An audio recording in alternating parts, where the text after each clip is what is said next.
Psalm 131. One day King David was going through the palace, and he heard a child crying, sobbing, and then whimpering, and he wondered, what is going on? Well, this child was being weaned. Mother was saying, now, my child, you're growing up, and it's time for you to be weaned. And the child was saying, you don't love me, you hate me. If you loved me, you wouldn't do this. And then David went to his desk, and he got his pen, and he wrote Psalm 131, Lord, my heart is not haughty, nor mine eyes lofty. Neither do I exercise myself in great matters or in things too high for me. Surely I have behaved and quieted myself like a child that is weaned of his mother.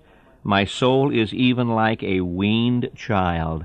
The problem with too many of us is that we have grown old without growing up. The trouble with many adults is that we still need to be weaned, and this weaning process is important. You see, God's goal for your life is maturity, and God's method for maturity is weaning. God has to wean us away from things that we think are so important. How do you convince a child that there's a big world out there? He doesn't want to be attached to his mother for the rest of his life. Love her, yes, but he must grow up, step out, and be a man. And so it is with us. God has to wean us away from the things of the world, from the cheap toys that we hold on to. The only difference between men and boys is that men buy more expensive toys.